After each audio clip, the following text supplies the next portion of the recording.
Halo semua, Assalamualaikum, kembali lagi di channel Invest Saham. Jadi pada video kali ini kita akan menganalisa dan juga membahas saham-saham di sektor nikel guys ya. Kira-kira saham nikel mana nih yang paling menarik? Karena kita lihat ya, hari ini kenaikannya cukup bagus ya guys ya untuk saham-saham nikel, bahkan ada yang naik sampai 7%. Ini pun ada kaitannya dengan harga nikel yang mulai recovery dan mulai naik kembali setelah beberapa waktu ke belakang ya, beberapa bulan ke belakang itu harga nikelnya sempat turun. Tapi tetap kita melihat perusahaan nikel di Indonesia ternyata ketika harga nikelnya turun ya, perusahaan-perusahaan nikel Indonesia itu masih bisa sustainable ya guys ya, atau masih bisa bertahan gitu ya. Nah, jadi kira-kira mana nih yang paling menarik untuk kita investasikan dengan tujuan dividend investing? Jadi silahkan teman-teman simak videonya sampai akhir ya, karena kita akan membahasnya pada video kali ini. Nah, jadi disclaimer on, video ini bukan ajakan jual beli saham, ini adalah analisa dan juga opini pribadi ya, bukan financial advice ya. Silahkan teman-teman simak videonya sampai akhir. Nah, jadi dikutip ya dari stockbit.com ya guys ya, di mana harga nikel ini mengalami kenaikan 14,5% dalam sebulan dan sudah tembus ya di atas 18.000 maksud saya, 18.000 US dollar per tonnya. Harga nikel di pasar spot naik 0,91% ke level 18.325 US dollar per tonnya pada perdagangan hari Selasa guys ya, tanggal 12 bulan Maret, menandai level tertinggi sejak Oktober 2023. Dalam sebulan terakhir, harga nikel telah mengalami rally dengan kenaikan 14,5%.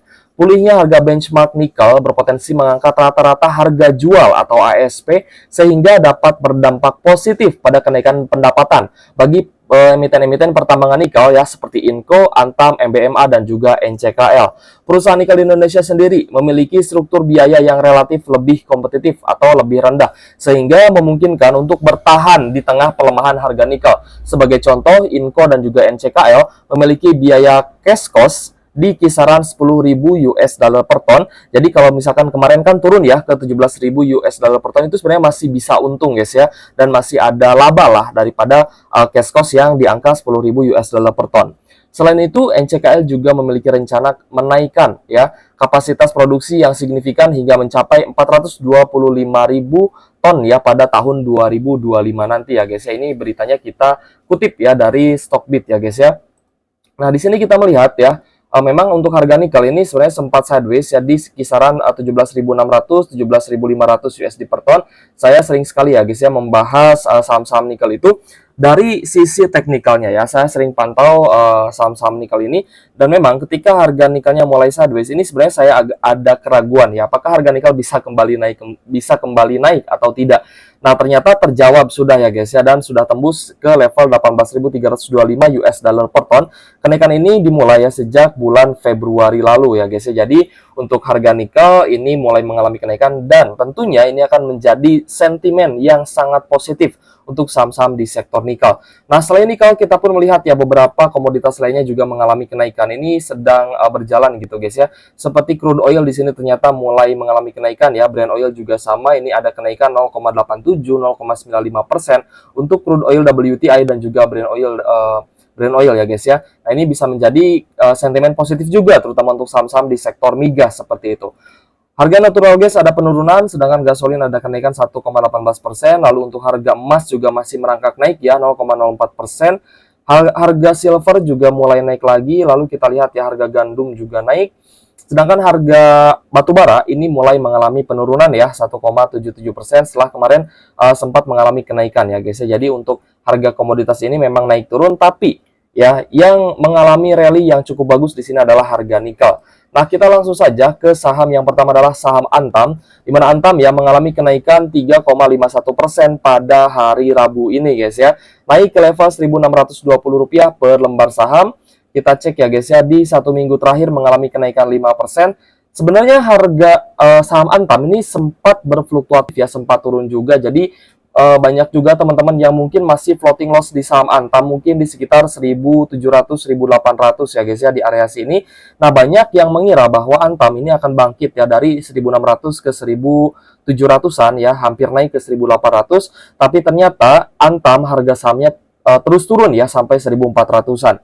Nah, di pembahasan kita waktu itu ya mengenai saham Antam, Jadi buat teman-teman yang pegang Antam waktu itu saya sarankan buat averaging down aja ya, karena Antam ini kan rutin bagi dividen, jadi nggak ada alasan buat teman-teman cut loss di saham Antam, dan benar saja Antam sudah mulai naik kembali. Jadi kalau misal teman-teman rajin averaging down di saham yang rutin bagi dividen, itu sebenarnya nggak ada salahnya, nggak ada ruginya. Karena ketika average teman-teman turun, misalkan ya dari 1.700-an turun ke 1.500, ini sudah mulai untung guys, sudah mulai profit ya, sudah mulai hijau di portonya, dan naik ke 1.620 per lembar saham. Meskipun secara tahunannya ini masih turun ya 12%, tapi sebenarnya masih ada upside ya, bisa naik Antamnya, bisa recovery kembali untuk harga sahamnya ke level yang lebih tinggi, yaitu di atas 2000-an kembali ya guys ya. Semoga saja Antam bisa rebound lagi nih ya ke level 2000 sampai mungkin ya di 2100 2200 seperti itu. Nah, kita akan masuk ke dalam fundamentalnya. Untuk Antam memiliki P ratio di angka 10 kali dan PBV di angka 1,59 kali, which is good ya guys ya. P ratio dan PBV-nya tidak terlalu mahal juga untuk saham Antam. Tapi untuk kinerja ya, laporan keuangan kuartal 4 2023 memang belum rilis ya guys ya. Kemungkinan memang agak sedikit lambat untuk rilisnya. Jadi di sini kita hanya bisa melihat dari sisi proyeksi annualize-nya saja yang disodorkan ya oleh Sekuritas Stockbit seperti itu. Jadi dari proyeksi annualize 2023 ya, diproyeksikan memang untuk net income-nya ini ada penurunan ya, tapi penurunannya tidak signifikan dari 3,8 triliun menjadi 3,7 triliun. Tapi ya tidak menutup kemungkinan juga untuk kuartal 4-nya sebenarnya bisa saja mengalami kenaikan laba bersih ya guys ya, seperti yang terjadi ke saham Inco. Ya, Inco juga diprediksikan turun ya, lalu ada saham-saham apa lagi ya kemarin ya yang diprediksikan turun, tapi ternyata kuartal 4-nya malah naik gitu ya. Nah, itu kan menjadi ibarat, oh iya PTBA gitu guys ya. PTBA kemarin juga kan kuartal 4-nya diprediksikan akan ngedown ya, tapi ternyata kuartal 4-nya malah bagus. Nah, ini pun sebenarnya bisa terjadi juga di saham Antam seperti itu. Jadi tetap kita tunggu rilis laporan keuangan kuartal 4 2023. Entah itu bagus atau tidak, entah itu akan menyebabkan harga sahamnya turun atau naik ya teman-teman. Kalau misalkan memang holder Antam, ya udah fokus aja investasi di Antam seperti itu. Kita lanjut ya, melihat cash-nya di angka 7,5 triliun, total aset 35 triliun, liabilitas 10 triliun, dan total ekuitas 24 triliun ya. Dari sisi debt to equity ratio di sini masih aman, dengan total ekuitas masih berada di atas liabilitasnya. Jadi ekuitasnya masih jauh lebih tinggi ya guys ya. Kita lihat dari sisi profitabilitas, GPM 20%, NPM di angka 10% ya, ini masih oke. Lalu kita lihat juga dividen terakhir di tahun 2023 lalu itu berhasil membagikan dividen dengan yield 4,94% ya, hampir 5%-an. Apakah akan ada peningkatan dari sisi dividen? Nanti kita akan lihat ya prediksi dividen untuk saham Antam. Nah, dari return on asset di angka 11,39%, sedangkan return on equity di angka 16,42%, dan dari rasio-rasio fundamental yang sudah kita lihat tadi, saham Antam masih sangat layak untuk dividen investing maupun investasi jangka panjang ya guys ya. Kita lanjut ke saham Inco. Untuk Antam kan tadi ya, hari ini kenaikannya di 3,51%. Sedangkan saham Inco Vale Indonesia setelah melakukan divestasi terhadap BUMN, harga sahamnya naik ya 7,77% pada hari Rabu ini guys. Di satu minggu terakhir ya, kita cek kenaikannya hanya 5%-an ya guys ya, karena ya fluktuatif ya guys. Kita coba cek juga di satu bulan. Kita coba cek di satu bulan ya, kenaikannya 6,17%, lalu di satu tahun kita cek ini ada penurunan 30,36%, yang berarti upside dari saham Inco ya Vale Indonesia Tbk ini sebenarnya masih sangat tinggi, berpotensi naik lagi sampai di level 7.000 kalau misalkan investasi ya, untuk investasi jangka panjang ini ada potensi naik sampai 7.000. Bahkan kalau misalkan Inco bisa bagi dividen besar ya, tidak menutup kemungkinan bisa naik juga sampai 8.000 ya. Yang berarti teman-teman holder Inco yang pegang di bawah level 4.000, kalau misalkan naik ke 8.000 ini sudah cuan beggar ya guys ya. Ada potensi cuan beggar juga ya, naik 100% seperti itu. Nah, jadi untuk Inco hari ini naik ya, sangat bagus kenaikannya 7,77%. Nah, kita lihat juga dari sisi valuasi guys ya. Untuk Inco, P ratio-nya juga sama ya, di angka 10 kali, dan PBV di angka 1 kali ya. Jadi penurunan yang terjadi di saham Inco dalam kurun waktu 1 tahun itu memang sudah menurunkan dari sisi PER dan juga PBV-nya. Yang berarti harga Inco di harga saat ini sebenarnya sudah lumayan cukup murah ya, kalau misalkan kita lihat dari valuasi PER dan juga PBV.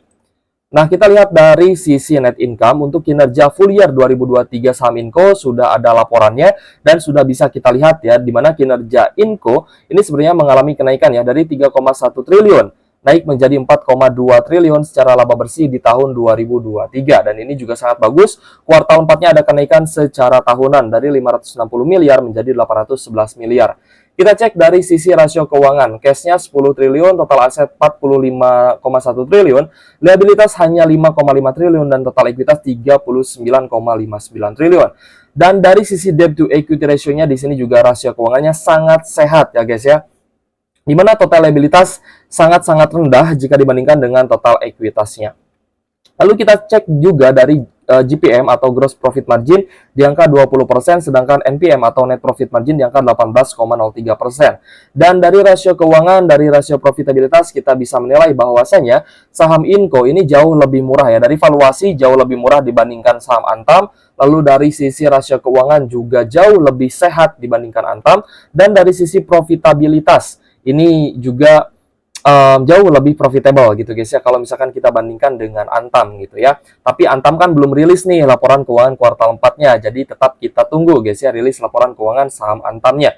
Nah, untuk Inco di tahun 2023 lalu hanya bisa membagikan dividen yield 2%-an aja. Jadi dari sisi dividen ya, dari sisi dividen yield ini sebenarnya lebih menarik saham Antam, tapi tetap nanti kita akan bandingkan juga ya dari sisi dividennya kepada teman-teman.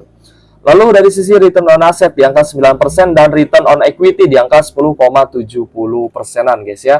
Nah, jadi kita sudah bahas ya guys ya fundamental dari kedua saham yang sebenarnya cukup menarik ya, Antam dan juga Inco seperti itu. Lalu ada juga saham-saham lain yang tadi dinotis ya oleh Stockbit Sekuritas yaitu NCKL ya guys ya dan juga MBMA. Nah, berhubung NCKL dan juga MBMA ini memang baru IPO di tahun 2023 lalu guys ya. Tapi memang sebenarnya sudah sangat menarik ya, di mana NCKL hari ini mengalami kenaikan 7,43% ke harga Rp940 per lembar saham, setelah di beberapa waktu sebelumnya memang sempat ada penurunan juga. Ya guys ya, di 1 bulan terakhir ada kenaikan 16%, kita cek ya di 1 tahun. Untuk NCKL masih ada penurunan 27,97% guys ya. Dari harga 1.400 ke harga sempat turun juga ya di bawah 800 per lembar saham. Jadi untuk NCKL sebenarnya juga masih punya upside yang lumayan cukup menarik. Nah, dari rasio-rasio fundamentalnya ini belum terlalu lengkap juga gitu ya, karena kan baru IPO di tahun 2023 lalu. Untuk PER-nya di angka 9,96 kali dan PBV di angka 2,68 kali. Net income-nya juga belum keluar sepenuhnya guys ya, jadi kita masih menunggu. Tapi untuk net income ya full year 2023 kemungkinan akan ada kenaikan dibandingkan tahun sebelumnya, karena laporan keuangan kuartal 3-nya ini sangat bagus ya, ada kenaikan secara tahunan dari 389 miliar menjadi 1,7 triliun. Kita cek dari rasio keuangan aja guys ya. Untuk NCKL sudah menepati janji akan membagikan dividen, dan ini bisa menjadi acuan kita di tahun-tahun berikutnya, termasuk di tahun 2024 ini, apakah NCKL akan bagi dividen yang sama atau malah lebih tinggi gitu guys. Nah, jadi dari rasio keuangan, cash-nya di angka 5,2 triliun, total aset 45 triliun, liabilitas 17 triliun, dan total ekuitas 22 triliun. Di mana debt to equity ratio-nya di sini juga masih sangat sehat ya guys ya dari rasio keuangan saham NCKL. Gross profit margin 37% dan NPM di angka 24%. Dari sisi profitabilitas tentunya di sini masih sangat tinggi. Nah, hanya saja dari dividen ini saya acungi jempol gitu guys ya kepada saham NCKL, di mana NCKL kan waktu IPO yaitu sudah berjanji kepada para investor akan bagi dividen. Nah, ternyata betul di 11 Juli 2023 NCKL ini sudah bisa bagi dividen meskipun yieldnya hanya di angka 2,34%. Return on asetnya belum keluar, return on equity-nya belum keluar, jadi masih banyak rasio-rasio fundamental yang belum rilis ya guys ya untuk saham NCKL karena memang baru IPO seperti itu. Jadi untuk NCKL ini juga sebenarnya saham yang sebenarnya sangat menarik gitu guys ya, karena NCKL kan punya smelter terbesar gitu ya yang ada di Indonesia. Sedangkan untuk MBMA hari ini mengalami kenaikan 1,87%. Kita cek di 1 tahun terakhir, MBMA masih turun ya, harganya 38%-an, yang mana memang saham-saham nikel di 1 tahun terakhir masih mengalami penurunan, jadi upside-nya masih sangat tinggi. Rasio keuangan untuk MBMA masih belum lengkap sebenarnya guys ya. PBV cukup mahal di angka 2,49%. Lalu kita cek juga keuangannya net income-nya ya, kinerja net income-nya di kuartal 2 malah merugi 295 miliar, kuartal 3 ada keuntungan 300 miliar, jadi annualize-nya baru diproyeksikan di 14 miliaran aja. Kita cek juga rasio keuangannya, cash-nya 5 triliun, total aset 49 triliun, liabilitas 15 triliun, dan total ekuitas 23 triliun. Nah, tapi kalau misalkan kita cek juga dari rasio keuangan, ternyata rasio keuangan MBMA masih cukup aman. Tapi dari profitabilitasnya ini cukup rendah ya, di mana gross profit margin hanya 8% dan NPM atau net profit margin hanya 3%-an aja. MBMA juga belum bagi dividen dan belum ada data ROA dan juga ROE-nya guys ya. Jadi untuk MBMA ini masih minim sekali informasi dan dividennya juga tidak bagi dividen atau belum bagi dividen gitu guys ya. Nah, jadi untuk MBMA kita akan skip dulu ya bahas dividennya, kita akan fokus ke dividen Antam, Inco dan juga NCKL seperti itu. Untuk UNTR gimana Kak? Ya, karena kan UNTR juga punya tambang emas ya. Kita langsung sebutkan aja ya di sini ya. Ada beberapa saham juga ya sebenarnya yang ada kaitannya juga dengan nikel seperti UNTR.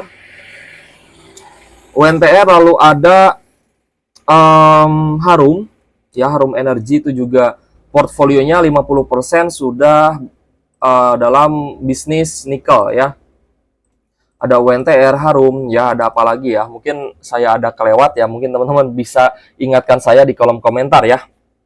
Jadi kita cek lah ya UNTR ya, apakah hari ini mengalami kenaikan atau tidak. Nah di sini saya sudah membuat ya perbandingan dari sisi pembagian dividen untuk Antam, Inco dan juga NCKL guys ya. Kita cek hari ini ya, apakah saham UNTR ada kenaikan atau tidak.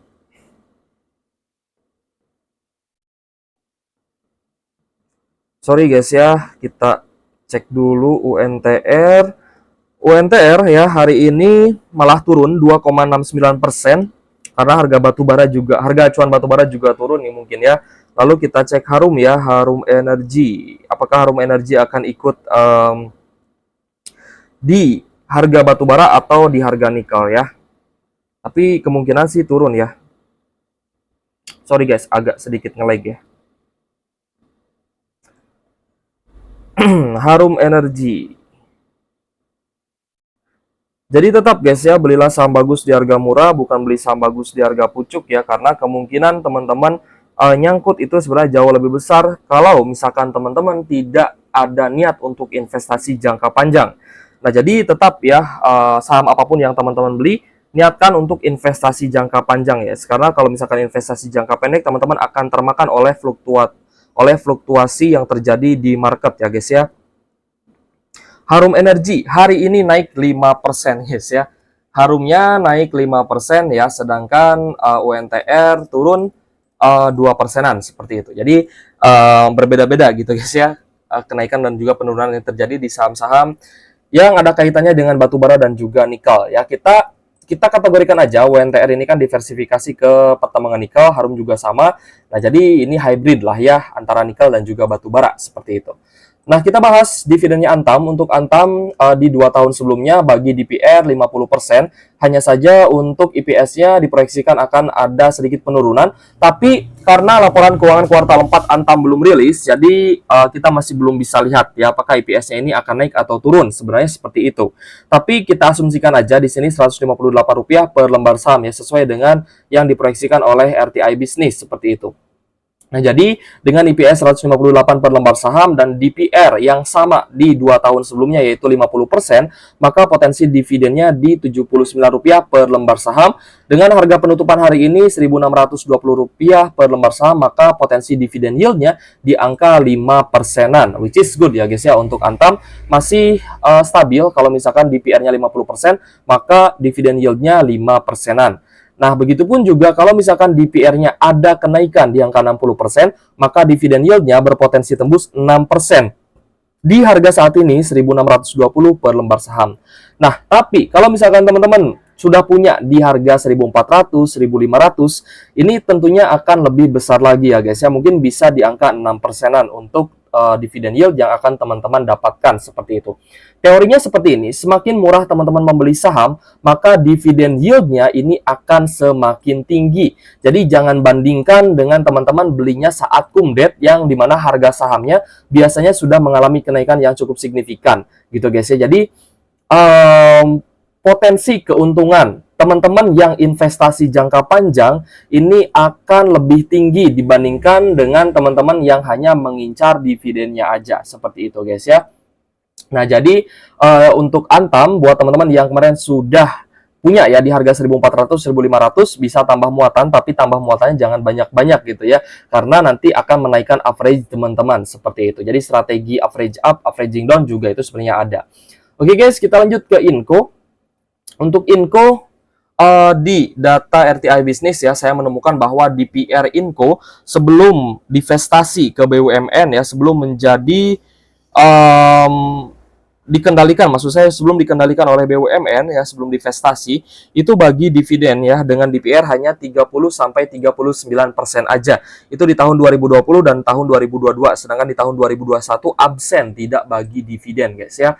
Nah, jadi semoga saja setelah BUMN menjadi pengendali Inco atau Vale Indonesia, ya harapan kita sih semoga bisa bagi dividen ya besar sebesar Antam, sebesar Pegas, dan juga sebesar PTBA kalau bisa gitu guys ya, kalau memungkinkan.